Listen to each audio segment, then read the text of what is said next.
우리 추석 연휴 잘 보내셨습니까? 네. 제가 처갓집이 이제 부산이고 저희 집이 해남인데 지금까지 다녀봤던 중에 제일 많이 밀렸던 시간이었던 것 같습니다. 그 차들도 많고 사람도 너무 많고 화장실도 갈 수 있는 상황이 아닌 것 같고 참 긴 여행을 다녀온 것 같은 그런 느낌입니다. 여러분은 어떠십니까? 맛있게 많이 드셨고 또 가족 친지들도 잘 만나시고 즐거운 그런 시간이 되셨습니까? 네. 우리가 살아가는 삶이라고 하는 것이 어떻게 우리에게 원인이 있고 목적이 있는가 이런 삶을 생각해 보게 됩니다. 요셉의 이야기를 우리가 지금 새벽 기도에도 그렇고 창세기를 계속 말씀을 나누고 있는데 요셉의 이야기는 교회가 없는 그런 낯선 땅에 예수 믿는 사람들이 없는 그 땅에 믿음으로 살아가는 그 사람의 삶의 모습이다 이렇게 말씀드릴 수 있습니다.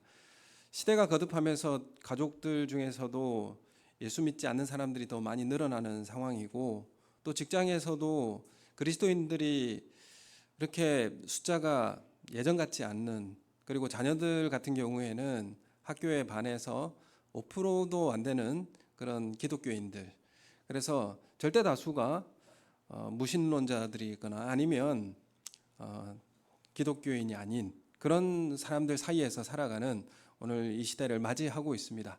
우리는 어떻게 이 시대를 살아갈 것인가? 기독교가 주류 사회가 아닌 이 시대를 우리는 맞이하고 있고 앞으로도 이 시대는 더 가중될 것입니다. 그러면 그리스도인들로서 어떤 삶을 살아야 할 것인가? 그것을 요셉 이야기는 우리에게 그 길을 안내해 주고 있는 것입니다. 그래서 요셉 이야기에 보면 하나님께서 요셉에게 말씀하셨다 이런 내용도 없고요. 또 요셉이 하나님에 대해서 증언하고 간증하고 이런 내용도 사실 없습니다. 그래서 하나님 이야기를 하지 않으면서 하나님 백성이 살아가는 그런 이야기를 요셉 이야기 가운데 우리에게 말씀하고 있는 것이죠. 그래서 요셉이 하나님을 증명할 때 어떻게 증명했는가? 여러분, 예수 그리스도를 믿는 사람으로서 우리는 세상에 예수 그리스도를 증언하고 또 하나님을 증명하고 이런 삶을 어떻게 살아야 할 것인가? 확성기를 들고 외치는 것으로 증명하는가? 요셉은 그렇게 살지 않았습니다. 요셉이 어떻게 했느냐면 요셉이 하는 일을 통해서 하나님의 증명, 하나님의 살아계심에 대한 증명을 했습니다. 요셉은 말하는 것이 아니라 요셉이 맡은 그 일을 함으로써 하나님을 증명하는 삶을 살게 된 것이죠. 앞으로 우리에게 이러한 일들이 더 많이 있을 것으로 그렇게 여겨집니다. 예전에는 교회에 가자라고 하는 것이 좋은 말로 받아들여졌고 교회 가면 혜택이 있었고 교회 가면은 문화적인 그런 것도 충족이 되었고 또 사람들도 만나고 그리고 그런 식사나 간식의 문제도 해결이 되었고 뭐 이런 유익이 있었습니다. 그러나 지금은 교회보다 세상이 훨씬 더 유익이 되어지고 더 화려하고 또 풍족한 게 교회보다 세상이 더 풍족한 시대를 우리가 살고 있습니다. 그리고 그리스도인들이 줄어드는 이 시대를 살아가고 있는 것이죠. 그래서 앞으로도 요셉이 살아가는 그 삶의 모습처럼 우리도 그렇게 변해가게 될 것이다. 그렇게 예측해 볼 수가 있습니다. 그래서 요셉을 보면 세상 속에서 세상 일을 열심히 충성되게 일하는 사람처럼 보입니다. 그렇지만 누구보다도 하나님을 의식하고 하나님 얼굴 앞에서 살아가는 삶이 바로 요셉의 삶이다. 이렇게 말씀드릴 수가 있는 거죠. 그런 의미에서 그리스도인이란 자기의 맡은 일을 최선을 다해 감당하고 또한 이 일을 통해서 다른 사람에게 유익을 주고 정직하고 성실하게 살아가는 삶이다. 이렇게 요약할 수가 있는 것입니다. 요셉이 수많은 역경을 거치고 마침내 애굽의 총리가 되었습니다. 요셉 이야기의 절정, 우리가 요셉 이야기를 생각할 때에 총리가 되었다. 그래서 좋은 위치에 올라갔다. 그러고 이제 우리는 끝내는 이제 생각이 참 많은데 마침내 총리가 되어서 사실 요셉이 성공한 것은 아닙니다.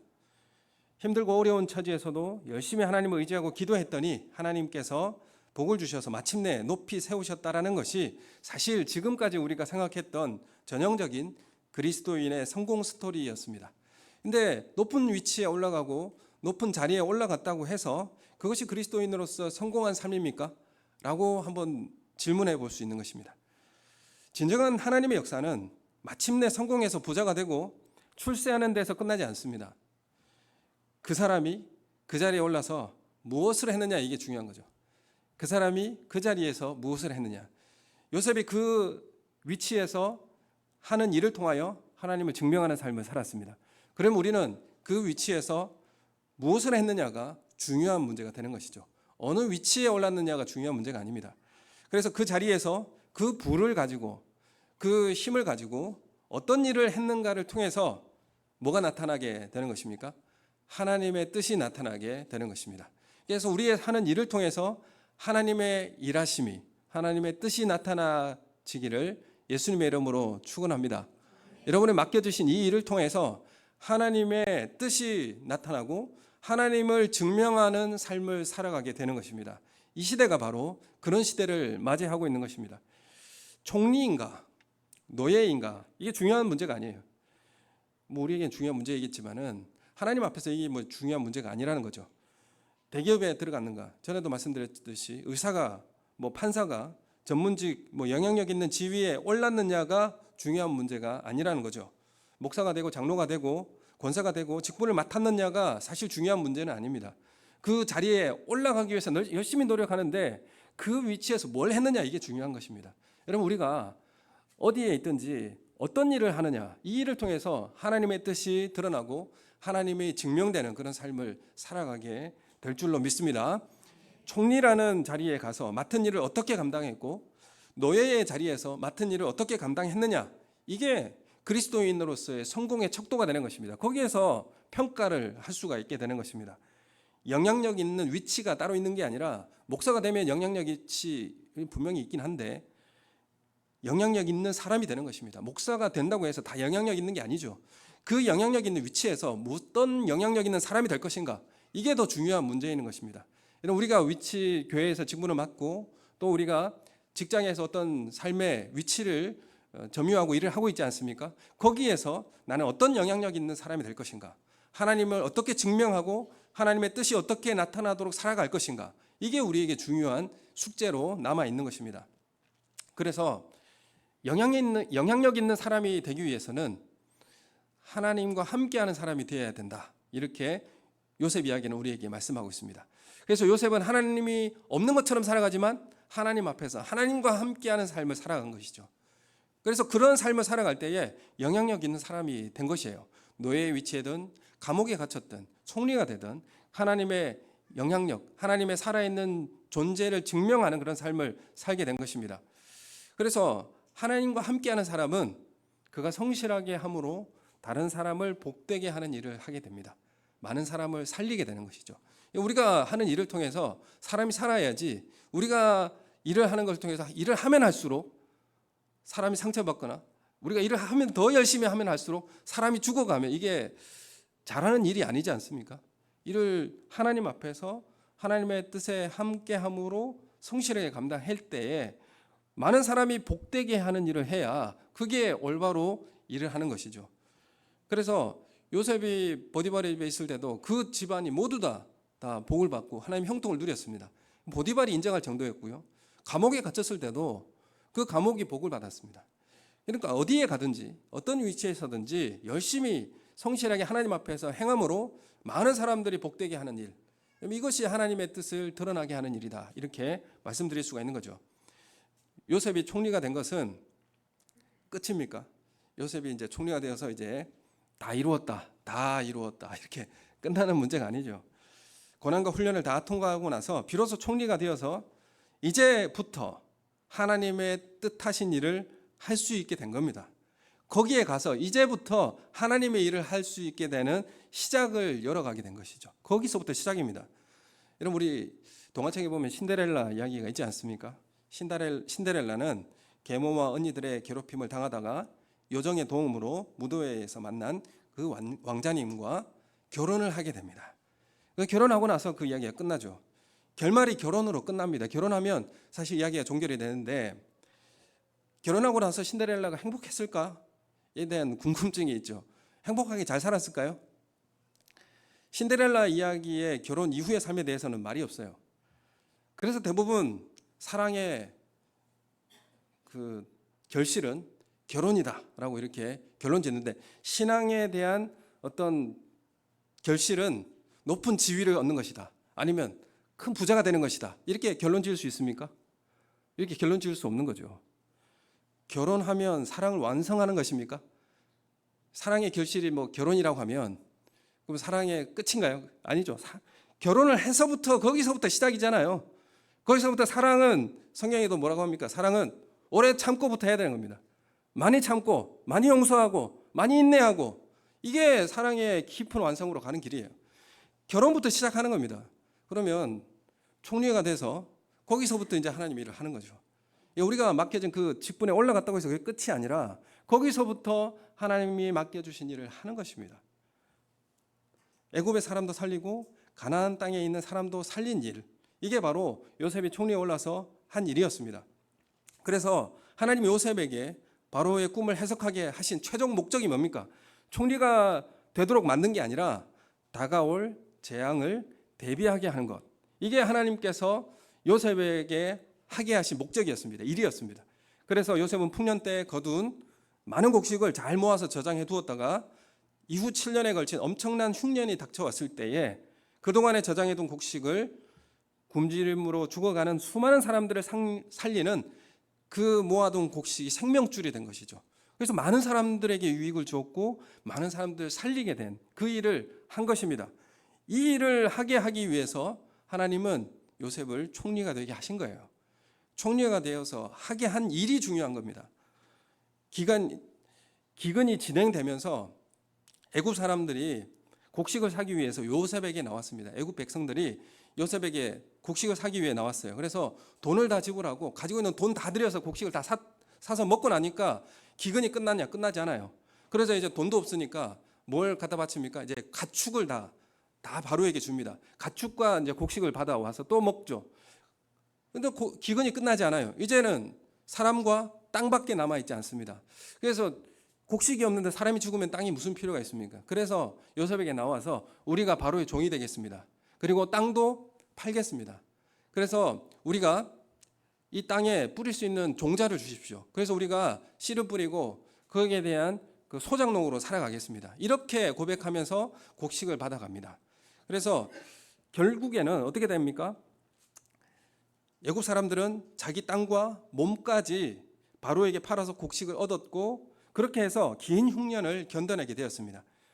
그래서 요셉은 7년의 흉년을 통해서 애굽 전체의 토지를 사들였어요. 그래서 바로의 소유가 되었습니다. 어떤 면으로 국유화가 된 것이죠. 그렇게 해서 애굽인 전체를 또한 국가의 종, 바로의 종으로 삼았습니다. 어떻게 보면 요셉은 자유롭던 애굽인들을 모두 왕의 노예로 만들었고 또한 땅을 빼앗은 것으로 보여집니다. 그렇게 했습니까? 그런데 다시 보면은 애굽인들이 국가의 종이 되었다라는 것은 국유지가 된 땅을 국가에서 빌려서 농사짓는 일종의 소작농이 된 것이죠. 소작인이 된 것이죠. 24절의 말씀 함께 같이 읽겠습니다. 시작. 추수의 5분의 1을 바로에게 상납하고 5분의 4는 너희가 가져서 토지의 종자로도 삼고 너희의 양식으로도 삼고 너희 가족과 어린 아이의 양식으로도 삼으라. 아멘. 소작농이 되어서 그 소출의 5분의 1을 국가의 세금으로 내고, 그리고 5분의 4는 너희도 먹고 종자도 쓰고 어린 아이들을 먹이게 해라. 이렇게 제정을 한 것입니다. 제도를 이렇게 만든 것이죠. 그러니까 수확의 20%는 세금으로 내고 전 국민이 소작농이 된 겁니다. 골고루 땅을 소작을 이제 농지를 받게 된 것이죠. 자유인에서 종이 되고 비참해진 것 같지만 실제로 애굽에 가득한 모든 불평등이 사실 사라진 거예요. 땅을 가져서 착취와 폭리를 취하는 사람도 있었을 것이고, 가난한 사람들에게는 사실 피해를 입고 또 불공평한 그런 일들도 있었을 것입니다. 그런데 모든 토지를 국유화시키고 모든 사람들이 다 소작농으로 되니까 어떻게 된 겁니까? 공평한 사회가 된 거죠. 평등한 사회가 된 겁니다. 그리고 힘센 세력을 가진 사람들, 그러니까 이 제도 이전에 왕권을 위협하는 그런 귀족 세력들이 있었지 않겠습니까? 이 왕권에 대해서 도전하고 또 저항하고 이런 세력들이 싹 없어져 버린 거예요. 그러니까 세력을 규합하는 그런 내부 균열들도 정치적으로 안정을 가지게 된 것입니다. 무엇보다도 요셉이 한 일이 기근을 잘 관리해서 그 근동 나라에서 강력한 제국의 힘을 갖게 된 것입니다. 주변의 모든 나라들은 먹고 살 게 없어가지고 어려워지고 있는데 애굽은 더 힘이 강해지고 중앙 집권적 힘도 강해지고 그래서 강력한 제국이 된 거예요. 힘도 국가적으로 소유하게 된 것입니다. 사실 이 요셉이 책정한 소작료 20% 이건 사실 파격적인 것입니다. 사실 요셉이 총리가 되어가지고 땅을 다 국유화시키고 소작농으로 만들었다는 것에 있어서 공산 정권을 세운 게 아니냐 이렇게 말하시는 분이 있는데 실제로 이 20%라는 이 소작료는 사실 파격적인 겁니다. 조선시대에 소작료가 있었어요. 조선시대에 병작 반수제라고 하는 제도가 있었습니다. 이게 뭐냐면 추수한 곡식을 주인과 소작농이 몇 대 몇으로 나누냐면 5대 5로 나눕니다. 그러니까 추수한 곡식의 반은 주인에게 주고 반은 가지는 거죠. 이게 일반적인 조선시대의 소작료였습니다.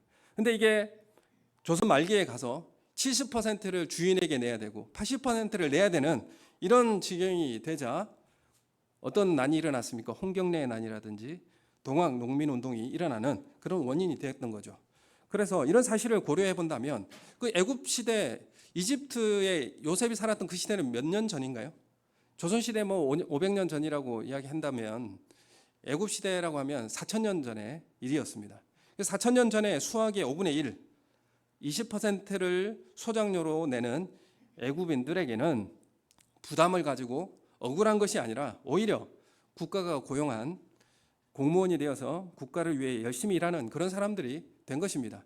땅을 공평하게 받고 그리고 20%만 내면 모든 사람들이 공평하게 잘 살 수 있는 그런 나라와 제도를 만들어 놓은 것입니다. 그래서 빈부격차도 없앴고요. 애굽의 모든 국민이 평등해졌고 모든 사유지를 국유화시켰습니다. 이게 요셉이 총리가 되어서 한 일입니다. 애굽인들에게 흉년을 대비하여 이겨내게 했고 토지 제도를 개혁해서 모든 사람이 함께 잘 사는 그런 혜택을 누리도록 정책을 펼친 겁니다. 우리나라에도 토지공개념이라고 하는 법을 제정해서 진행하죠. 이게 뭐냐 하면 토지가 내 개인의 소유가 아니라는 것, 그런 의미, 공공재라는 그런 의미로서 가지는 거죠. 내 땅을 가지고 있었는데 거기에 갑자기 고속도로가 나요. 그럼 땅값이 엄청 올라가지 않습니까? 그러면 거기에 세금 엄청나게 내게 하는 거예요. 그 사람이 그 땅을 가지고 폭리를 취하지 않도록, 그리고 그 땅이 물려줄 때에 세금을 많이 내게 하는 것. 이게 땅을 내 것이 아니라 많은 사람이 함께 공유하는 그런 의미이다. 함께 나누어 가지는 그런 의미다라는 의미에서 토지 공개념, 그린벨트도 있고 뭐 이런 제도적인 규제를 하는 것입니다. 이것은 개인의 사유화가 아니라 함께 나누는 땅이다라는 그런 의미로 제정해 놓은 그런 법입니다. 그래서 요셉은 그 시대에 소작료 20%라는 파격적인 그런 정책을 세웠고요. 그리고 많은 사람들이 평등해지고 그리고 혜택을 함께 잘 사는 혜택을 누릴 수 있도록 그런 정책을 펼친 것입니다. 그래서 개인적이고 사적인 영역에서의 그리스도인이 아니라 우리는 세상 속에서 함께 살아가는 세상 속의 이 불의한 환경을 개선하고 그리고 창조적 제도를 만들고 생명을 공급하는 삶을 살아가는 것이 그리스도인의 올바른 신앙의 자세이다라는 것을 우리에게 알려주고 있는 것입니다. 그래서 요셉이 보디발의 집에 종일 때나 감옥에 죄수일 때나 세상 중심에서 충성되고 열심히 살았던 것입니다. 하나님을 직접 언급하고 있지는 않지만 하나님 얼굴 앞에서 열심히 그 일을 행한 사람, 그 사람이 바로 요셉이다 이렇게 말씀드릴 수 있는 거죠. 여러분 우리가 사랑합니다, 축복합니다 우리가 인사하고 종교적인 언어도 하지 않습니까?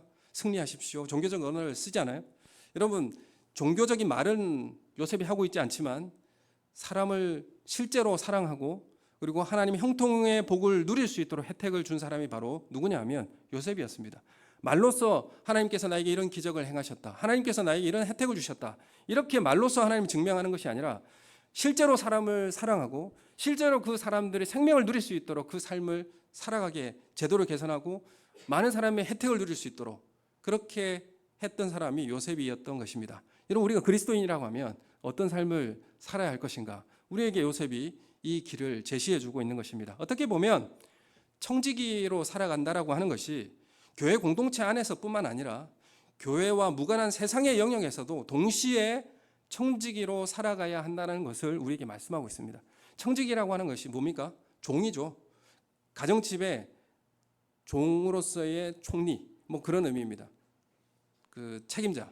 그러니까 하나님 나라의 가정을 돌보는 청지기라고 이야기할 수 있겠지만 우리는 세상에 보내어진 또 하나님의 자녀로서의 청지기를 삶을 살아야 한다는 것입니다. 그래서 보디발도 요셉의 하는 일을 통해서 하나님의 형통하심을 인정하게 되었고요. 그리고 청지기의 삶이라고 하는 것이 개인으로서 맡은 일에 최선을 다하고 또 자신의 충성을 통해 함께 있는 많은 사람을 유익을 위해서 살아가는 것입니다. 우리의 세상의 직장에도 보내어지고 또 삶을 가정에도 보내어지게 되고 하나님을 모르는 모든 사람들 가운데 보내어져서 살아가게 되지 않습니까? 그곳에서도 하나님의 통치가 그곳에 임하게 하는 청지기로 살아야 한다는 것입니다. 청지기라고 하는 것이 교회의 용어로서 사용되어 가지고 교회 안에서만 청지기로 살아가는 것이 아니라 세상에서도 청지기로 살아가야 한다는 것을 요셉은 우리에게 말씀해 주고 있는 것입니다. 그래서 여러분, 우리가 개인의 맡은 일에 최선을 다하고 성실하게 살아가는 것이 중요한데, 여러분, 열심히 살고 성실하게 살아간다고 다 잘하는 게 아니에요. 예를 들어서 부지런하고 성실한 히틀러 나치의 관리가 되면 어떻습니까? 부지런하고 성실하고 열심히 일할수록 어떻게 되는 거죠? 악을 더 커지게 만드는 것이죠. 일제강점기에 성실하고 참 인격적이고 검소한 일본 고등계 형사가 된다면 그럼 내가 최선을 다할수록 뭐가 되는 것입니까? 악이 더 커지게 되는 것이죠. 요셉이 애국 관리로서 토지 정책과 국가의 힘과 부를 축적해서 애국이 잘 먹고 잘 사는 나라가 만들어졌습니다. 그래서 다른 이웃 주변의 나라보다 힘이 강한 나라가 되었어요. 그래서 다른 이웃 나라를 침략하고 빼앗는다면 의로운 청지기의 삶을 살아가는 것입니까? 그건 의로운 청지기의 삶이 아니잖아요. 그러니까 열심히 살아가는 것으로 무엇을 하느냐가 중요한 문제입니다. 개인으로서 주신 일에 성실하게 하고 이것을 통해서 많은 사람의 유익이 되는 것이 청지기가 살아가야 하는 삶의 모습이다, 이렇게 말씀드릴 수 있는 것이죠. 여러분, 내가 교회에서 어떤 위치에 맡아서 열심히 청지기적 일을 해요. 그러면 많은 사람들이 그 주위에 있는 사람이 생명을 얻고 유익을 얻어야 됩니다. 제도를 개선하고 방법을 많은 사람들이 유익을 누리고 생명을 얻을 수 있는 그런 제도를 만들어내서 많은 사람들이 유익을 얻을 수 있는 삶을 살아가는 것이 올바른 청지기의 삶의 모습이다, 이렇게 말씀드리는 거죠. 내가 보내어진 직장과 삶의 현장에서도 청지기로서의 삶을 살아야 하는 것입니다. 일단 성공하고 일단 높은 자리에 가고 출세한 다음에 사실 허망한 삶을 살아서 세상의 비웃음을 샀던 그런 그리스도인들이 많이 있습니다. 하나님 앞에서 성실하게 일하고 하나님을 의지하여 기도하고 충성되게 일하면 세상에서 하는 일도 하나님의 일이 될 줄로 믿습니다. 여러분, 요셉이 그런 일을 한 거예요. 세상에서도 하나님 앞에서 열심히 충성되게 하나님의 뜻에 따라 일을 하게 되면 그 일이 세상 일이 아니라 하나님의 일이 되는 것입니다. 그 일을 통해서 하나님을 증명하게 되는 것이죠. 이 일을 그리스도인들이 살아야 하는 것입니다. 그러나 교회에서 맡겨진 일이라도 믿음으로 기도하고 하나님을 의지하여 행하는 일이 아니면, 그렇게 일하지 않으면 교회에서 맡은 일이라고 할지라도 세상 일이 되는 겁니다. 그래서 하나님의 일, 세상 일, 이게 따로 있는 게 아니에요. 구분되어 있는 게 아닙니다. 내가 어떻게 하나님 앞에서 일하고 하나님을 의지하고 기도하며 일했느냐를 통하여서 그 일이 하나님의 일이 되는 것이고 하나님을 증명하는 일이 되는 것입니다. 여러분, 우리가 교회에서 어떤 일을 맡았든지 세상에서 어떤 일을 맡았든지 하나님을 증명하고 많은 사람이 혜택을 받고 생명을 얻고 유익을 얻는 그런 청지기가 되어지는 우리 성도님들 되시길 예수님의 이름으로 축원합니다. 그래서 거룩한 일, 세속 세속적인 일, 이게 따로 있는 게 아니에요. 이걸 구분해서 살아갈 문제가 아니라 내 개인적으로 하나님 앞에 어떻게 가까이 나오나, 이게 문제인 것이지, 이게 거룩한 일, 세속적인 일, 천하고 하찮은 일, 이런 문제가 아니라는 것입니다. 내가 하나님 앞에서 내가 성실하게 감당함으로 그 일을 통해서 많은 사람들에게 유익을 주고 생명을 얻게 하는 것, 하나님을 증명하는 일, 그것이 바로 우리에게 주어진 청지기적 사명이다, 이렇게 말씀드릴 수 있는 것입니다. 이게 칼빈이 이야기하는 직업 소명설입니다. 직업 소명이라는 게, 소명이 우리 부름을 받았다, 그건 교회에 나오기 위해서만 부름 받는 게 아니라 직업 소명, 그 직장에서 하나님의 뜻을 증언하고 하나님의 존재를 나타내는 그 일을 위하여서 불렀다, 그게 직업 소명입니다. 그래서 우리에게 맡겨진 그 삶에서도 청지기적 사명을 감당하는 것입니다. 창세기에 우리가 마지막 장을 우리가 큐티도 하고 새벽 예배도 지금 말씀을 나누고 있지 않습니까? 창세기의 주제가 뭘까요? 창세기는 우리에게 뭘 말하고 싶을까요? 사실 창세기의 마지막에 보면 37장부터 50장까지가 다 누구 이야기입니까? 요셉 이야기예요. 37장부터 50장까지면 13장을, 그러니까 전체 50장에서 13장을 요셉 이야기에 다 할애하고 있습니다. 그만큼 요셉 이야기는 창세기의 사실 절정이다, 이렇게 말씀드릴 수가 있는 거죠. 우리가 궁금한 것은 사실 창세기를 보면서 하나님께서 어떻게 이 세상을 창조하셨을까?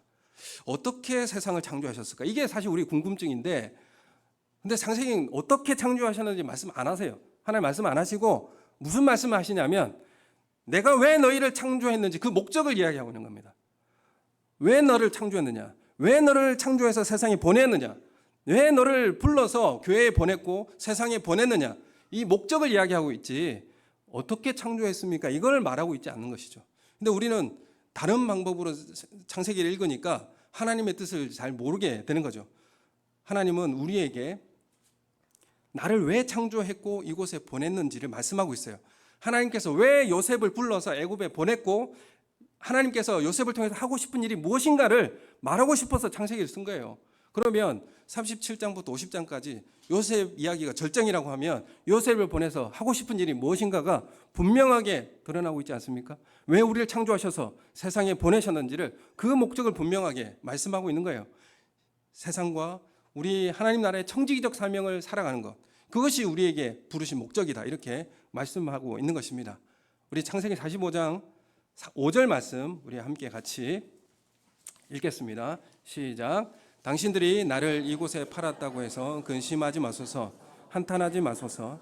하나님이 생명을 구원하시려고 나를 당신들보다 먼저 보내셨습니다. 그러니까 애굽에 보낸 분은 누구냐면, 당신들이 보낸 게 아니라 하나님 나를 이곳에 보내셨습니다. 그리고 8절을 또 읽겠습니다. 시작. 그런즉 나를 이리로 보낸 이는 당신들이 아니요 하나님이시라. 하나님이 나를 바로에게 아버지로 삼으시고 그 온 집의 주로 삼으시며 애굽 온 땅의 통치자로 삼으셨나이다. 하나님께서 나를 이곳에 보내셔서 총리로 하나님께서 세우셨습니다. 그래서 무슨 일을 보낸 목적이 뭐냐면 50장 20절 말씀 같이 읽겠습니다. 시작. 당신들은 나를 해하려 하였으나 하나님은 그것을 선으로 바꾸사 오늘과 같이 많은 백성의 생명을 구원하게 하시려 하셨습니다. 하나님 목적이 뭡니까? 하나님의 목적은 오늘과 같이 많은 백성의 생명을 구원하게 하기 위해서 나를 여기에 보내셨습니다. 이 목적을 말씀하고 있는 거죠. 왜 나를 창조하셔서 이곳에 보내셨습니까? 이 목적을 말하고 있는 것이죠. 그래서 애굽에 요셉을 보내신 분은 하나님이시고, 그 목적은 요셉을 통해서 많은 백성의 생명을 구원하기 위한 하나님의 계획이었다라고 요셉의 입으로 고백하고 있는 것입니다. 창세기 18장 18절 말씀 우리 함께 같이 읽겠습니다. 시작. 아브라함은 강대한 나라가 되고 천하 만민은 그로 말미암아 복을 받게 될 것이 아니냐. 아멘. 아브라함을 부르신 이유 뭐냐면, 천하 만민이 복을 얻게 하기 위해서, 많은 혜택과 유익을 누리고 생명을 얻게 하기 위해서 아브라함을 불렀고요. 그리고 아브라함의 자손들이 큰 민족이 되는 그 역사적 전환점이 누구를 통해 이루어진 겁니까? 요셉을 통해서 이루어진 거잖아요. 요셉이 아버지 가족들 다 초대해가지고 70명이 내려와가지고 애굽의 그 고센 지역에 정착하면서 60만 장정만 60만의 어떤 큰 나라가 완성되게 되는 것이죠. 그래서 요셉을 통하여서 이 강대한 나라가 되었고요. 그리고 천하 만민이 요셉으로 말미암아 복을 받는 그런 일이 펼쳐지게 된 것입니다. 유익을 누리게 된 것이죠. 여러분, 우리가 많은 사람들, 그러니까 즉 천하 만민들의 생명을 구원하는 사람들이 아브라함의 자손만 있는 게 아니라, 사실 애굽의 총리가 되어서 아브라함의 자손만 혜택을 받습니까? 아니죠. 애굽 사람들도 모두 다 혜택을 받았죠.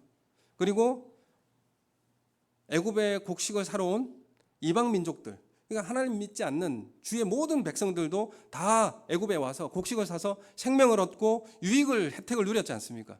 그러니까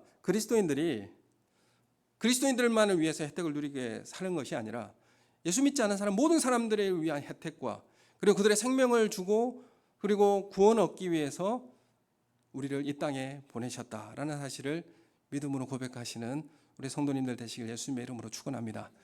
여러분, 우리가 이 청지기적 사명이 왜 우리를 부르셨는지의 목적이 단지 우리 가정, 단지 우리 교회, 단지 우리 교단 이렇게만 국한되어 있으니까 여기서 빠져나가지를 못하는 거예요. 하나님 우리를 부르신 것은 천하 만민의 생명을 구하는 그 일에 우리를 부르신 것입니다. 그래서 그리스도인들도 혜택을 받고, 그리고 우리와 함께하는 많은 사람들도 혜택을 받고, 그래서 우리가 가는 곳마다 그 제도를 개선하고, 그리고 생명을 살아 돌아오게 만들고, 창조적인 제도로 개선하고, 많은 사람들이 유익을 누리는 그런 공간으로 만들어내는 것, 그게 바로 창세기에 나타나는 에덴 동산을 지키고 보존하도록 하나님께서 우리에게 명령을 주신 거잖아요. 지키고 살만한 곳이 되도록, 생명이 살아갈 수 있는 공간이 될 수 있도록. 여러분, 우리가 열심히 일하면 일할수록 사람이 상처받고 막 떠나가고, 그리고 모여들지 않고 이런 일이 되면, 열심히 일하면 일할수록 그건 더 손해예요. 우리가 그곳에서 열심히 일하면 일할수록 많은 사람들이 혜택을 받고, 그곳 가운데 생명이 깃들고 모일 수 있는 그런 자리로 만들어내는 것이 우리 그리스도인들이 해야 할 일이지 않겠습니까? 자리로 올라가는 게 중요한 문제가 아닙니다. 내가 거기에서 어떤 일을 하느냐, 이게 더 중요한 문제가 되는 것이죠. 내가 가고 있는 그 소그룹, 내가 가고 있는 그 직장, 내가 가고 있는 그 부서, 나로 인하여서 복받는 부서가 되기를 예수님의 이름으로 축원합니다. 그래서 많은 사람들의 칭찬을 받고, 사람이 정말 그 부서에 가고 싶다고, 그리고 그 부서장만 바라보면 정말 함께하고 싶은 그런 그리스도인들이 되어야 진정한 그리스도인의 삶의 모습이 되지 않겠습니까? 옹졸하고 자기밖에 모르고 나의 이익만 위해 추구하는, 그게 그리스도인의 삶의 모습이 아니지 않습니까? 정말 아브라함을 부르신 것은 천하 만민의 생명을 얻고 주님 앞으로 초청되어서 하나님의 살아계심을 증명하고, 그리고 그 따뜻함 가운데 그 긍휼과 자비를 깨닫게 되고 경험하게 되어서 주님 앞에 나오도록 하는 것이 하나님의 우리를 보내신 목적이지 않겠습니까? 창세기는 요셉 이야기를 통해서 우리에게 이 말씀을 하고 싶은 것입니다. 그래서 우리가 당하는 고난은 개인적이고 사사로운 것이 아니라 천하 만민을 구원하시려는 하나님의 뜻이 담겨 있는 것임을 믿으시기를 소원합니다. 여러분, 우리가 받는 고난이 단지 사적인 그런 사사로운 것이 아닙니다. 천하 만민을 구원하시려는 하나님의 뜻이 거기에 담겨 있는 것입니다. 요셉의 고난을 통하여서 세상 모든 사람이 살고 유익을 누리게 하는 것이 하나님의 뜻이었습니다. 그래서 요셉의 충성과 헌신을 통해서 천하 만민이 살아났고, 이를 통해 살아난 사람들을 통해서 하나님의 구원의 역사가 이어지게 되는 것입니다. 요셉을 보내신 목적을 천하 만민의 구원을 이루기 위해서, 많은 사람들이 양식을 얻고 생명을 얻게 하기 위해서, 여러분, 우리 교회에 우리 함께하는 이곳에 오면 생명을 얻고 양식을 얻고, 그리고 하나님의 그 따스함과 그 긍휼을, 그 자비를 경험할 수 있는 그런 교회, 그런 사람으로 세워지기를 예수님의 이름으로 축원합니다. 여러분, 이 시대에 우리는 하나님이 계시지 않는 것처럼 하나님의 면전에서 살아가는 그리스도인으로 살아가게 될 것입니다. 그때에 우리는 어떤 삶을 살아갈 것인가, 그런 삶을 정말 살아내는 우리 귀한 우리 성도님들 되시기를 예수님의 이름으로 축원합니다. 우리 함께 기도하겠습니다.